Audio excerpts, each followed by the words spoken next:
July 27ರಿಂದ December 10, 2026 ಈ ಅವಧಿಯಲ್ಲಿ ಶನಿ ಗ್ರಹ ವಕ್ರಗತಿಯಲ್ಲಿ ಇರ್ತದೆ.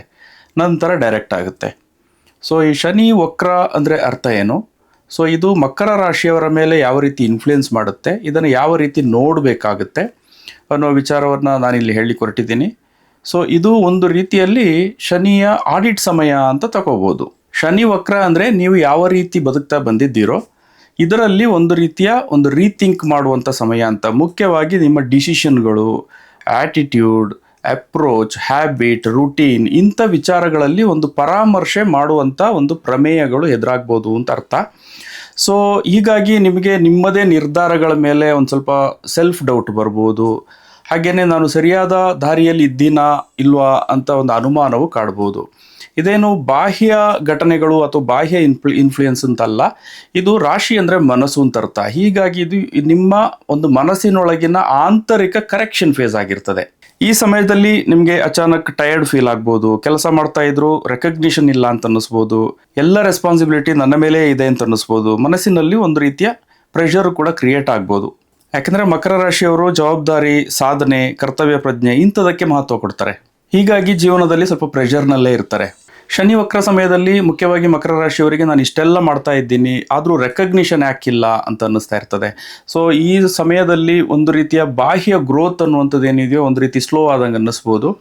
ಸೊ ಇಲ್ಲಿ ನಿಮ್ಮ ಒಂದು ಇನ್ನರ್ ಆಂತರಿಕ ಸ್ಟ್ರಕ್ಚರ್, ಬದುಕಿನ ಸ್ಟ್ರಕ್ಚರ್ ಅಂತ ಏನಿದೆಯೋ ಇದು ಸ್ವಲ್ಪ ಇನ್ಸ್ಪೆಕ್ಷನ್ಗೆ ಒಳಪಟ್ಟ ರೀತಿಯ ಒಂದು ಅನುಭವ ಆಗ್ಬೋದು. ಇಲ್ಲಿ ಪರಿಶೀಲನೆಗೆ ಒಳಪಡೋದು ಅಂದರೆ ನಿಮ್ಮ ರೆಸ್ಪಾನ್ಸಿಬಿಲಿಟಿ ಹ್ಯಾಂಡ್ಲಿಂಗ್, ಅಂದರೆ ಜವಾಬ್ದಾರಿಯನ್ನು ಹೇಗೆ ನಿಭಾಯಿಸ್ತೀರಾ ಅನ್ನೋ ವಿಚಾರ.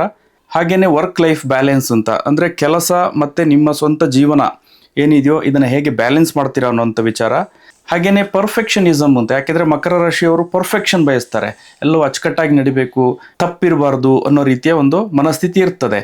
ಮತ್ತು ಲಾಂಗ್ ಟರ್ಮ್ ಕಮಿಟ್ಮೆಂಟ್ ಅಂತಂದರೆ ದೀರ್ಘಾವಧಿಯ ಕಮಿಟ್ಮೆಂಟ್ಗಳು.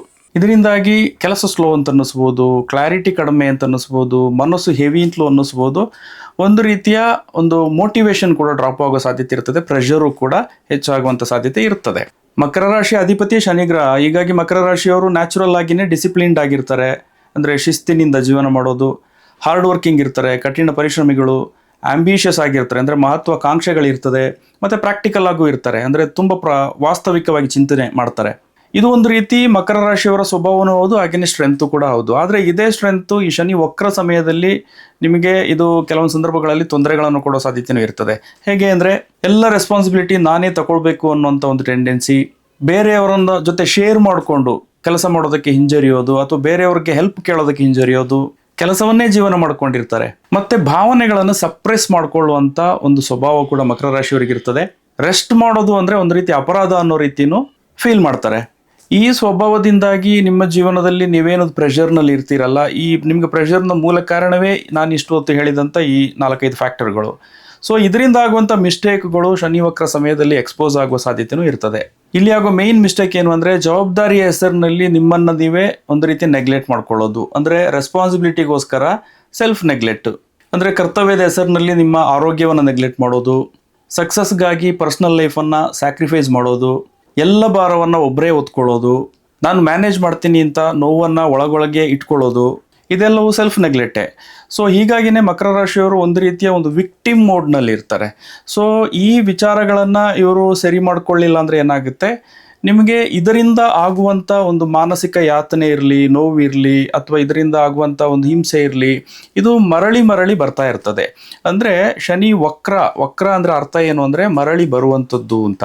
ಸೊ ಏನು ಇದೊಂದು ಕರೆಕ್ಷನ್ ಫೇಸ್ ಅಂತ ಇರ್ತದೋ, ಈ ಅವಧಿಯಲ್ಲಿ ಇದನ್ನು ಏನು ಸರಿ ಮಾಡ್ಕೊಳ್ಳಿಲ್ಲ ಅಂದರೆ ಏನು ಸೇಮ್ ವರ್ಕ್ ಸ್ಟ್ರೆಸ್ಸು, ಕೆಲಸದಲ್ಲಿ ಅದೇ ರೀತಿಯ ಒತ್ತಡ, ಸೇಮ್ ಬರ್ನೌಟ್ ಅಂದರೆ ಕೆಲಸ ಮಾಡಿ ಸುಸ್ತಾಗುವಂಥದ್ದು, ಮತ್ತು ಕರಿಯರ್ ವಿಚಾರದಲ್ಲಿ ಒಂದೇ ರೀತಿಯ ಒತ್ತಡ, ಹಾಗೆಯೇ ಸೇಮ್ ಎಮೋಷ್ನಲ್ ಎಕ್ಸಾಷನ್ ಅಂತಂದರೆ ಮಾನಸಿಕವಾಗಿ ಬಳಲಿಕೆ.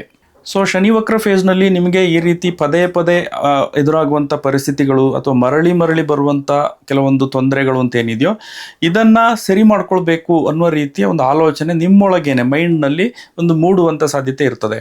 ಸೊ ಈ ಅವಧಿಯಲ್ಲಿ ನೀವು ಕೆಲವೊಂದು ಕರೆಕ್ಷನ್ಗಳನ್ನು ಮಾಡಿಕೊಂಡ್ರೆ ಮುಂದೆ ಡಿಸೆಂಬರ್ 10 ನಂತರ ಶನಿ ಯಾವಾಗ ಡೈರೆಕ್ಟ್ ಆಗುತ್ತೋ ಆವಾಗ ನಿಮಗೆ ಈ ರೀತಿ ಪದೇ ಪದೇ ಲೂಪಾಗಿ ಬರುವಂಥ ಕೆಲವೊಂದು ಸಮಸ್ಯೆಗಳೇನಿದೆಯೋ ಅದನ್ನು ಅವಾಯ್ಡ್ ಮಾಡೋದಕ್ಕೆ ಅವಕಾಶಗಳು ಇರ್ತದೆ.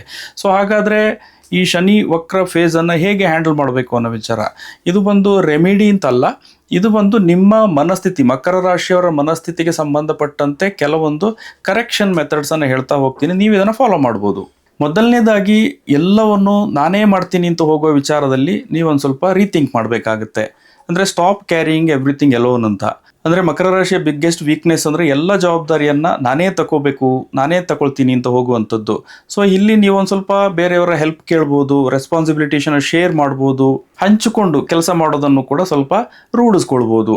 ಮಕರ ರಾಶಿ ಅಧಿಪತಿ ಶನಿಗ್ರಹ ಆಗಿರೋದ್ರಿಂದಾಗಿ ನೀವು ಜವಾಬ್ದಾರಿಯುತವಾಗಿ ಅಥವಾ ಜವಾಬ್ದಾರಿ ತಗೊಳ್ಳೋದು, ಜವಾಬ್ದಾರಿಯುತವಾಗಿ ಬದುಕೋದು ಶನಿಗೆ ಇದು ಪ್ರಿಯವಾದ ವಿಚಾರವೇ ಆಗಿರ್ತದೆ. ಹಾಗಂದ್ಕೊಂಡು ನಿಮ್ಮನ್ನು ನೀವು ಒಂದು ಸೆಲ್ಫ್ ನೆಗ್ಲೆಕ್ಟ್ ಮಾಡಿಕೊಂಡು, ಸೆಲ್ಫ್ ಸ್ಯಾಕ್ರಿಫೈಸ್ ಮಾಡಿಕೊಂಡು ಎಲ್ಲವನ್ನು ಮಾಡಬೇಕು ಅಂತೇನಿಲ್ಲ. ಮತ್ತು ಯಶಸ್ಸಿಗೂ ಮೊದಲು ಒಂದು ಬ್ಯಾಲೆನ್ಸನ್ನು ಕಂಡುಕೊಳ್ಬೇಕು ಅಂತ. ಅಂದರೆ ಬಿಲ್ಡ್ ಬ್ಯಾಲೆನ್ಸ್ ಬಿಫೋರ್ ಸಕ್ಸಸ್ ಅಂತ.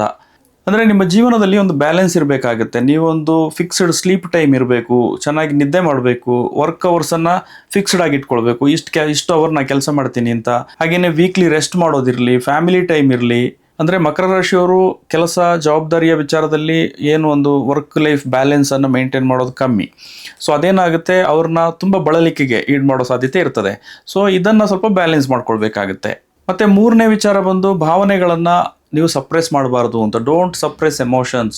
ಮಕರ ರಾಶಿಯವರ ಪ್ರಕಾರ ಈ ಫೀಲಿಂಗ್ಸನ್ನು ತೋರಿಸೋದು ಅಂದರೆ ಏನಿದೆಯೋ ಇದು ವೀಕ್ನೆಸ್ ಅಂತ ಭಾವಿಸ್ತಾರೆ. ಸೊ ಹೀಗಾಗಿ ಅವರ ಒಳಗಿನ ಭಾವನೆಗಳನ್ನು ಅವರು ಶೇರ್ ಮಾಡ್ಕೊಳ್ಳೋದು ಬಹಳ ಕಮ್ಮಿ. ಸೊ ನಿಮ್ಮ ಸ್ಟ್ರೆಸ್ ಬಗ್ಗೆ ನೀವು ಮಾತಾಡ್ಕೊಳ್ಬೇಕು, ಎಮೋಷನ್ಸನ್ನು ಎಕ್ಸ್ಪ್ರೆಸ್ ಮಾಡಬೇಕು. ಬೇರೆಯವರು ಏನಾದರೂ ಸಹಾಯಕ್ಕೆ ಅಥವಾ ನಿಮಗೆ ಹೆಲ್ಪ್ ಮಾಡಲಿಕ್ಕೆ ಅಂತ ಬಂದಾಗ ಅದನ್ನು ಆಕ್ಸೆಪ್ಟ್ ಕೂಡ ಮಾಡಬೇಕು. ಮತ್ತು ನಾಲ್ಕನೇ ವಿಚಾರ ಬಂದು ಕೇವಲ ಕಠಿಣ ಪರಿಶ್ರಮ ಮಾಡೋದು ಅಂತಲ್ಲ, ಸ್ಮಾರ್ಟ್ ವರ್ಕ್ ಮಾಡಬೇಕು ಅಂತ. Work smart, not only hard ಅಂತ. ಮಕರ ರಾಶಿಯವರು ಹಾರ್ಡ್ ವರ್ಕ್ ಮಾಡ್ತಾರೆ, ಆದರೆ ಬರೀ ಹಾರ್ಡ್ ವರ್ಕ್ ಕಠಿಣ ಪರಿಶ್ರಮವಷ್ಟೇ ಮಾಡಿದ್ರೆ ಸಾಲದು, ಒಂದು ಸಿಸ್ಟಮ್ಯಾಟಿಕ್ ಆಗಿ ಕೆಲಸ ಮಾಡಬೇಕಾಗುತ್ತೆ. ಹೀಗಾಗಿ ಒಂದು ಸಿಸ್ಟಮ್ ಚೂಸ್ ಮಾಡಬೇಕಾಗುತ್ತೆ. ಕೆಲಸದಲ್ಲಿ ಎಫಿಷಿಯನ್ಸಿಯನ್ನು ಇಂಪ್ರೂವ್ ಮಾಡಬೇಕಾಗುತ್ತೆ. ಬ್ಯುಸಿ ಆಗಿರೋದು ಬೇರೆ, ಪ್ರೊಡಕ್ಟಿವ್ ಆಗಿರೋದು ಬೇರೆ ಅಂತ. ಅಂದರೆ ಇಲ್ಲಿ ಕೇವಲ ಹಾರ್ಡ್ ವರ್ಕ್ ಮಾಡೋದು, ಕಠಿಣ ಪರಿಶ್ರಮಕ್ಕಷ್ಟೇ ಹೋಗೋದು ಅನ್ನೋದಕ್ಕಿಂತಲೂ ಹೆಚ್ಚಾಗಿ ನೀವು ಇಲ್ಲಿ ಒಂದು ಸ್ವಲ್ಪ ಐಡಿಯಾಗಳನ್ನು ಬಳಸಬೇಕಾಗುತ್ತೆ. ಕೆಲವೊಂದು ಸಿಸ್ಟಮ್ಗಳನ್ನು ಅಡಾಪ್ಟ್ ಮಾಡ್ಕೊಳ್ಬೇಕಾಗುತ್ತೆ. ಸ್ಮೂತಾಗಿ ಒಂದು ಆಟೋಮೆಟಿಕ್ ಆಗಿ ರನ್ ಆಗುವ ರೀತಿಯ ಒಂದು ಸಿಸ್ಟಮ್ಯಾಟಿಕ್ ಅಪ್ರೋಚನ್ನು ರೂಢಿಸ್ಕೊಂಡ್ರೆ ನಿಮಗೆ ಏನೊಂದು ಕೆಲಸದ ಒಂದು ಪ್ರೆಷರ್ ಅಂತ ಇರ್ತದಲ್ಲ, ಒತ್ತಡ, ಇದು ಸ್ವಲ್ಪ ಕಮ್ಮಿ ಮಾಡ್ಕೊಳ್ಳೋದಕ್ಕೆ ಅವಕಾಶ ಇರ್ತದೆ ಅಂತ. ಮತ್ತು ಐದನೇ ವಿಚಾರ ಬಂದು ಪರಿಪೂರ್ಣತೆ ಮತ್ತು ಅದನ್ನು ಸಂಭ್ರಮಿಸೋದು ಅಂತ. ಅಂದರೆ ಕಂಪ್ಲೀಟ್, ಡೋಂಟ್ ಜಸ್ಟ್ ಕಂಟಿನ್ಯೂ ಅಂತ. ಮಕರ ರಾಶಿಯವರು ಕೆಲಸ ಮಾಡ್ತಾನೇ ಇರ್ತಾರೆ, ಆದರೆ ಈ ಕಂಪ್ಲೀಷನ್ನ ಸೆಲೆಬ್ರೇಟ್ ಮಾಡೋದು ಕಮ್ಮಿ. ಸೊ ಒಂದು ಕೆಲಸ ಮುಗಿಯೋ ಮುಂಚೆನೇ ಎರಡನೇ ಕೆಲಸ, ಇನ್ನೊಂದು ಕೆಲಸವನ್ನು ಶುರು ಮಾಡಿಬಿಟ್ಟಿರ್ತಾರೆ. ಸೊ ಹೀಗಾಗಿನೇ ಇವರಿಗೆ ಯಾವಾಗಲೂ ಕೂಡ ನಾನು ಬ್ಯುಸಿಯಲ್ಲಿದ್ದೀನಿ, ಯಾವಾಗಲೂ ನಾನು ಒತ್ತಡದಲ್ಲಿದ್ದೀನಿ ಅಂತ ಅನಿಸೋದು. ಸೊ ಒಂದು ಕೆಲಸ ಮುಗಿಯೋದಕ್ಕೆ ಮೊದಲೇ ಎರಡನೇ ಕೆಲಸವನ್ನು ಆಲ್ರೆಡಿ ಮನಸ್ಸಿಗೆ ತಗೊಂಡು ಒತ್ತಡ ತಗೊಳ್ಳೋದಕ್ಕಿಂತಲೂ ಒಂದು ಗೋಲನ್ನು ನೀವು ರೀಚ್ ಮಾಡಿದ ಮೇಲೆ ಎರಡನೇ ಕೆಲಸ ಏನಿದೆಯೋ, ಮುಂದಿನ ವಿಚಾರ ಅನ್ನೋದೇನಿದೆಯೋ ಅಂಥದ್ದನ್ನು ಯೋಚನೆ ಮಾಡೋದಕ್ಕೆ ಹೋದರೆ ನಿಮಗೆ ಮಾನಸಿಕವಾಗಿ ಆಗುವಂಥ ಒತ್ತಡ ಕೂಡ ಕಮ್ಮಿ ಇರ್ತದೆ. ಇಲ್ಲಿ ನಾನು ಲಗ್ನವನ್ನು ತಗೊಂಡಿಲ್ಲ, ರಾಶಿ ಅಷ್ಟೇ ತಗೊಂಡಿದ್ದೀನಿ. ಯಾಕೆಂದರೆ ಲಗ್ನದಿಂದ ನಿಮಗೆ ಈ ಥರ ಫಲವನ್ನು ಹೇಳಬೇಕು ಅಂದರೆ ಕಂಪ್ಲೀಟ್ ಜಾತಕ ಇರಬೇಕಾಗತ್ತೆ. ಸೊ ಏನು ಗೋಚರ ಫಲ ಅನ್ನೋದೇನಿದೆಯೋ ಶಾಸ್ತ್ರೀಯವಾಗಿ ಎಲ್ಲವನ್ನು ರಾಶಿಯಿಂದಲೇ ಹೇಳುವಂಥದ್ದು ಸಾಮಾನ್ಯವಾಗಿ ಶಾಸ್ತ್ರೀಯವಾಗಿರುವಂಥ ಪದ್ಧತಿ. ಸೊ ಇಲ್ಲಿ ಬಂದು ರಾಶಿ ಅಂದರೆ ನಿಮ್ಮ ಮನಸ್ಥಿತಿ, ನಿಮ್ಮ ಎಕ್ಸ್ಪೀರಿಯನ್ಸ್, ನೀವು ಮನಸ್ಸು ಹೆಂಗೆ ಡಿಸಿಷನ್ ತಗೊಳುತ್ತೆ ಅನ್ನುವಂಥ ವಿಚಾರಗಳು. ಸೊ ಇದೇನಿದೆಯೋ ಇದು ಘಟನೆ ಏನು ನಡೀತದೆ ಅಂತಲ್ಲ, ನೀವು ಏನು ಎಕ್ಸ್ಪೀರಿಯನ್ಸ್ ಮಾಡ್ತೀರಿ, ಏನು ಫೀಲ್ ಮಾಡ್ತೀರಾ ಅನ್ನೋ ವಿಚಾರ ಇಲ್ಲಿ ಪ್ರಮುಖವಾಗಿ ಇಲ್ಲಿ ನಿಮಗೆ ಪರಿಗಣನೆಗೆ ಬರೋದು. ಸೊ ಈ ಕಾರಣಕ್ಕೆ ಶನಿವಕ್ರ ಆದ ಕಾರಣಕ್ಕೆ ನಿಮಗೆ ಲೈಫ್ನಲ್ಲಿ ಏನೋ ತೊಂದರೆ ಆಗಿಬಿಡ್ತದೆ, ಏನೋ ಸಮಸ್ಯೆ ಆಗಿಬಿಡ್ತದೆ, ಏನೇನೋ ಕೆಟ್ಟದ್ದು ನಡೀತದೆ ಘಟನೆ ಅನ್ನೋ ರೀತಿಯಲ್ಲಿ ತಗೊಳ್ಳೋ ಅಗತ್ಯ ಇಲ್ಲ. ಇದೊಂದು ಮಾನಸಿಕ ಎಕ್ಸ್ಪೀರಿಯನ್ಸ್ ಆಗಿರ್ತದೆ ಅಷ್ಟೇ.